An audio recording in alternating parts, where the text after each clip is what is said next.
voici d'où on part à gauche, où on va arriver à droite avec Darktable. Maintenant, nous allons ouvrir l'image de départ avec Darktable. On clique à droite et on fait ouvrir avec Darktable. Je vais fermer celle-là ici. Darktable s'ouvre. Bon. J'attire votre attention sur le panneau de gauche. Là, j'ai choisi cette étape-là. Mais si on laisse faire Darktable, pour toutes sortes de raisons qui s'expliquent, qui a bien de l'allure, avec la méthode de 3.8, ça utilise le module filmique, après ça l'exposition et l'orientation. Moi, je veux partir à zéro comme dans l'ancienne version. Donc, au lieu d'avoir ça comme ça, je reviens avant filmique, je pars là.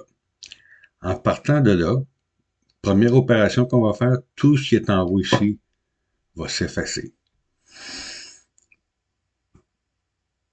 Je vais commencer par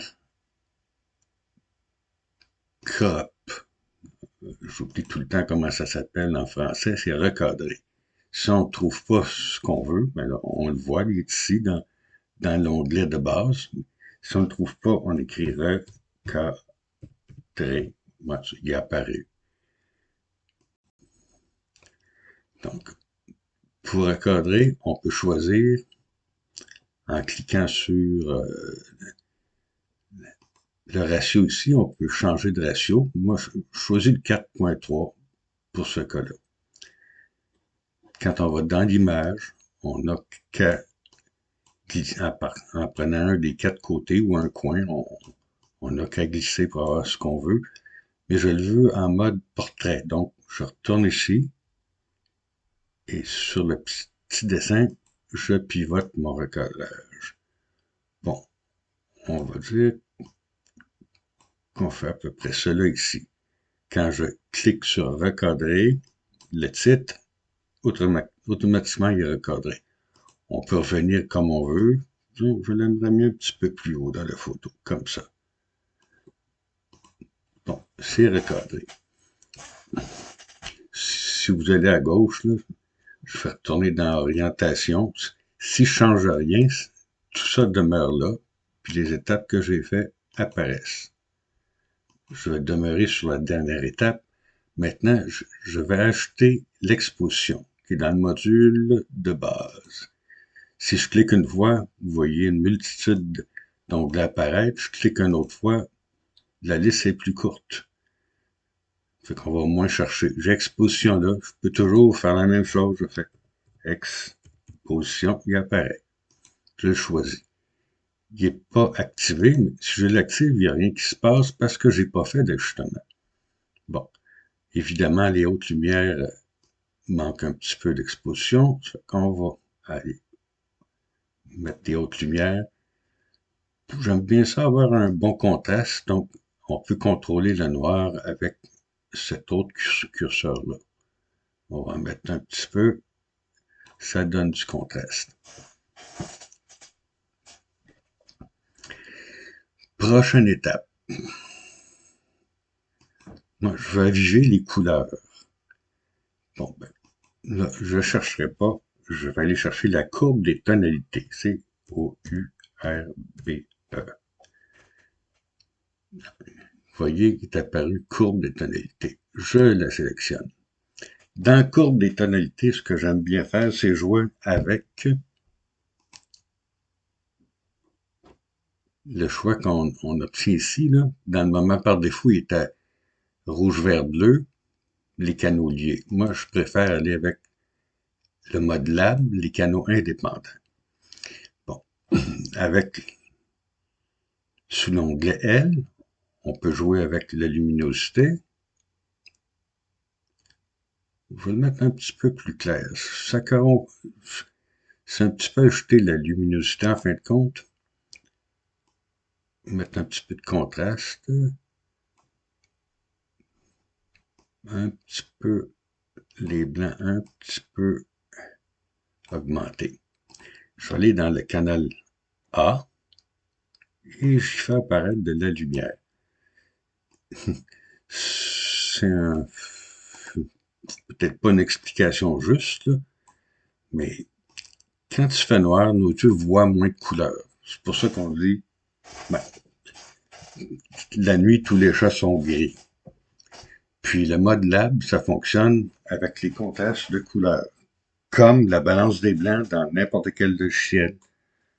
Mais on a un certain contrôle. C'est que vous voyez, j'ai avivé les couleurs. C'est peut-être un peu beaucoup. On peut jouer aussi de toutes sortes de façons, là, mais il faut le contrôler. Quand on veut faire disparaître un point, on le prend, on le glisse à l'extérieur de l'écran. Si je double-clique sur la courbe, ça revient à 0. Bon, je vais le placer comme je l'avais placé. Bon, on peut expérimenter avec ça, là, je le mets là, à peu près. Bon. Sur la ligne du bas, il y a différents modes. Mais je vais aller choisir le mode uniforme. En bas, on peut jouer avec l'opacité à 0.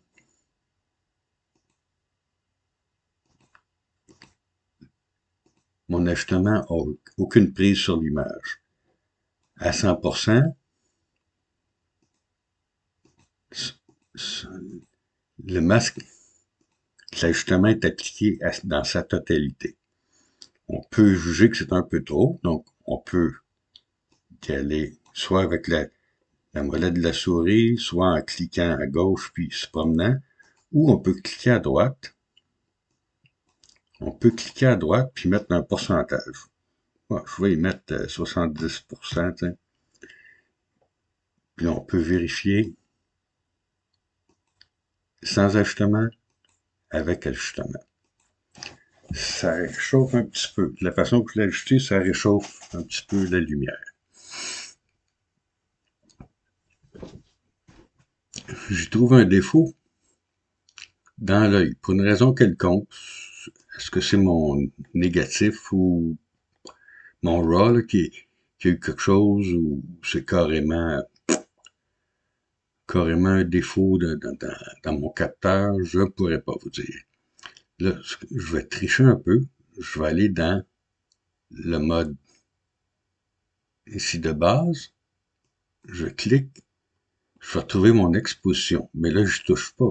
Si je la mets off, puis on, ça défait l'exposition que j'avais fait au départ, tantôt. Je vais la laisser là. Je vais cliquer sur le premier onglet à droite. Action instance multiple. Oui, je vais faire une nouvelle instance. Une nouvelle instance, il n'y a rien qui s'applique, je n'ai pas fait d'ajustement. Je vais aller dans les modes dessinés. Ici, il y a le mode d'opacité, il y a le mode masque dessiné, il y a les masques paramétriques, il y a les masques paramétriqués dessinés, il y a les masques raster, ça, ben, on va se compliquer la vie, je ferai ça avec les modes dessinés. En cliquant là-dessus, dans le module, il se déplie toute une panoplie. Si j'affiche ici le masque, il s'applique à la grandeur. Je vais enlever le masque. Je vais me mettre à 200%. Puis ce que je vais faire, je vais m'assurer que son œil est noir. Je rattrape un défaut que j'ai fait. Bon, je dessine, clic gauche, clic gauche, clic gauche, clic gauche, clic gauche, clic gauche, clic gauche, clic gauche, clic gauche. Ça semble être ça qui est son œil. Si je touche à aucune touche du clavier et je tourne d'un sens ou de l'autre, j'agrandis ou je diminue mon masque. Bon. Je vais faire disparaître le dessin du masque et je vais baisser un tout petit peu l'exposition et je vais noircir. Je peux toujours laisser ça comme ça, puis affiner mon masque. En pesant sur la touche contrôle, je peux augmenter la zone de transition. Si je touche aucune touche, toujours j'augmente ou je diminue. Bon, on va faire disparaître ça ici. Voilà, il ne faut pas oublier qu'on est à 200%. À 100%, son œil paraît assez véridique. Je retourne à 200%, je réactive et je corrige légèrement en choisissant le point. Je remonte un tout petit peu, que ce soit plus crédible. Ça devrait être bien. Bon, on peut s'appliquer pour faire une encore plus bel ouvrage que ça, mais ça va me suffire. Je peux retourner à 100%. Je regarde avant, après. Deuxième correction. Son œil ici, il n'est pas bien beau. Il est à l'ombre, faut dire. Ce que je vais retourner dans la courbe de tonalité. Bon, non. On se casse pas la tête, mais en fait. O-U-R-B-E. On va arriver avec la courbe des tonalités. Je le plie, mais là, ce que je vais faire, c'est une autre instance pour éclaircir ça ici. Je clique sur le premier onglet, nouvelle instance. Je retourne dans mon joujou préféré. Je vais créer un masque. Je déplie l'outil des masques. Je viens ici, allons à 400%, tiens, ce sera pas très beau, là, mais là, je veux créer un masque pour pâlir ça un petit peu, qu'il soit plus beau. Je choisis l'outil ici.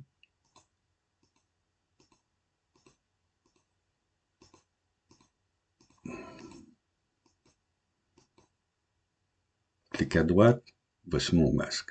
Je vais le diminuer un tout petit peu. Là, en faisant sur majuscule, je vais diminuer un petit peu ma zone. Puis, bah, il n'est pas beau ici, là, je prends le point, je fais cela. Bon, je fais disparaître, vous voyez, au bas à droite, je clique sur la petite flèche, ça disparaît. Je vais, je vais même aller voir, je fais disparaître ça. Je vais prendre la pipette et je vais voir où se situe la zone de luminosité.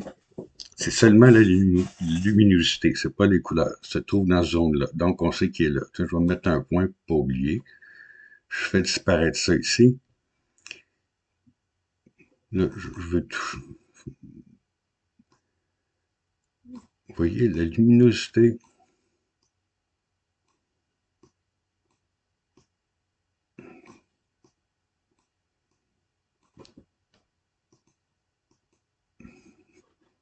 Puis tant qu'à y être, je vais faire la même chose de l'autre côté.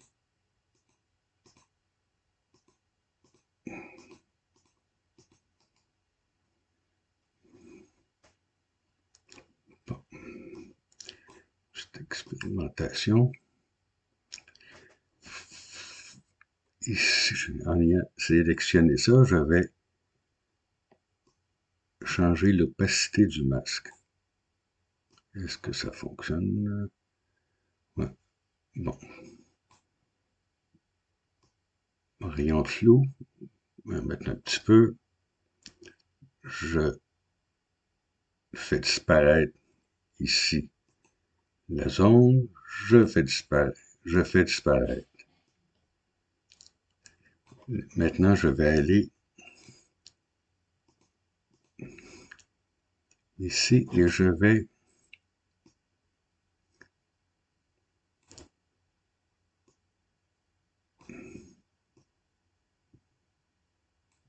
jaunir mon œil. Bon, c'est grossier là. Retournons à 100%. Bon, mon dessin est peut-être pas très bien fait, mais c'est pour la démonstration. Je plie ça.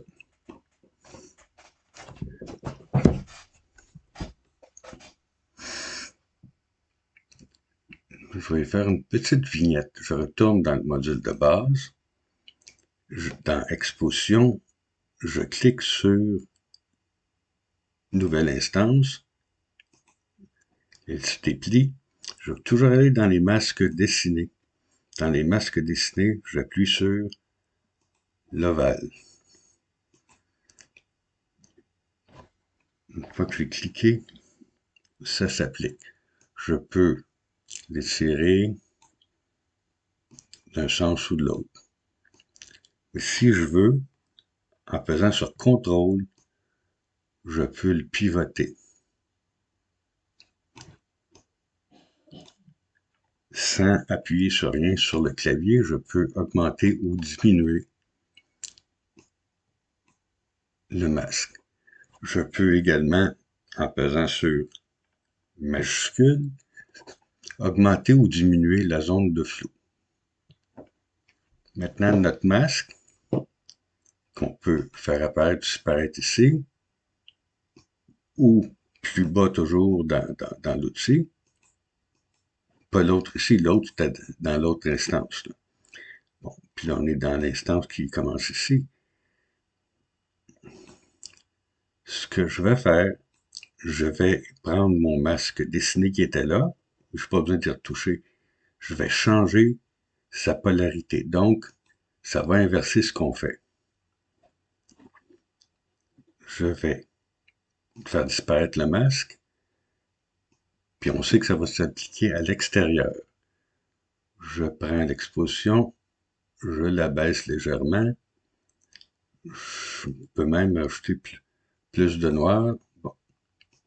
Et voici, avec une vignette qui est pas terriblement forte, mais qui met notre sujet en vigueur. Ça réchauffe un petit peu l'atmosphère.